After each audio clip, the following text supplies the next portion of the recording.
Well, hallelujah, my new microphone finally arrived, so let me know below if that's sounding better now, or if I still sound like I'm talking to you through two cans connected by a taut string. Apart from that, it's time for She-Hulk, Attorney at Law. And shocker, it's still terrible. This episode is the worst rated episode on IMDb. I watch the episodes ahead of time and give them a watch and genuinely try to enjoy them. Then I go back and re-watch and try and analyse the episode and make notes. So I watched this episode when it first came out, and this episode was the one that made me quit watching the series. So brace yourself, because according to IMDb users, this episode is notably worse than episode 1. And boy is that setting the bar low. So they do a recap at the start of the episode, and it's going to involve She-Hulk's blood, the Wrecking Crew, and Titania. So I went into how they ruined Titania last episode, and they've kind of ruined the Wrecking Crew as well. They made them into a joke. They also made Titania into a joke, and this removes any tension from your fight scenes. In some ways, the villain in a story, the antagonist, is more important, I think, to build for me than the protagonist is. Think to yourself, would Star Wars have worked if Darth Vader was a joke? Would it have worked if he was a clumsy, bumbling clown? And if he was those things, why would it be important for him to lose?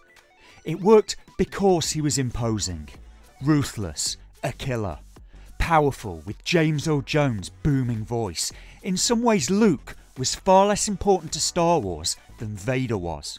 It's a quite strange fact that the guy in the Vader suit was British, a guy called Dave Prowse.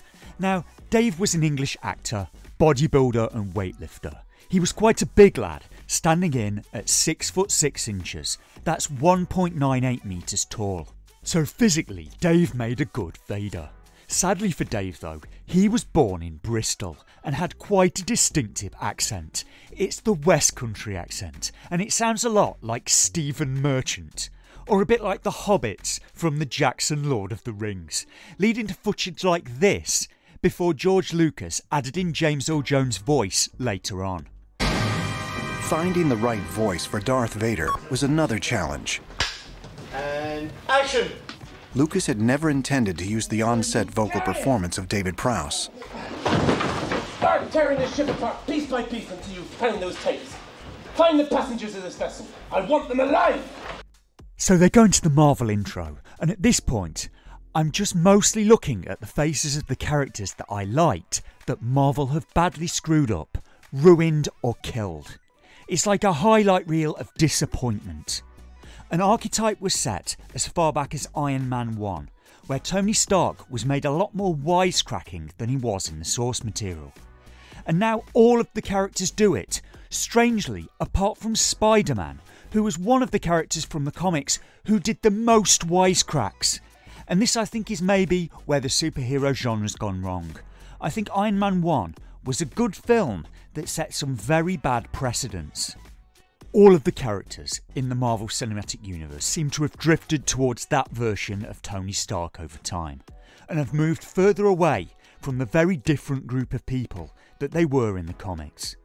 So we start off, and Jen has been invited to a friend's wedding, and she doesn't even want to go to it, but she's going to go anyway, and I can't say I understand. She feels like she should, she says, and maybe this is a woman thing, I just don't get it. She-Hulk breaks the fourth wall again, and it's just annoying. It's like it's trying to be the sensational She-Hulk, and I'm not the most fond of it when it happens in that comic. This is an inferior copy of something I didn't really like in the first place. She-Hulk says, I know this wedding's happening at an inappropriate time in the series, but that's how it is in real life. But almost nothing has happened in the series for this wedding to get in the way of. And this just looks like the writers writing their complaints and neuroses about life into their work again. And no, this is in no way relatable to me. If I don't want to go somewhere, I just don't go. She-Hulk arrives at the wedding and gets out of the car, in a dress as She-Hulk, and this couldn't be more of an obvious power fantasy for the writers if they tried. This is less like watching an entertainment series at this point, and is more like watching someone's therapy session. Lots of people come up and start complimenting her. All the men want her, and all the women want to be her. The ego on the writers of this series is astonishing. I think I'm starting to understand the actions of the block-headed medic now. Is this what California is like? The projectionist writers think that they're amazing. So when they get rejected, they genuinely don't understand. When men don't like them, the men must be wrong. All of them. And even when a man leaves, in their heads, they still labour under the impression that the man leaving thinks that they're amazing. And they don't realise that the men are probably rejecting them because of the egocentricity. Being conceited is not a very attractive quality to most people, I think. It's not a fun trait to be around.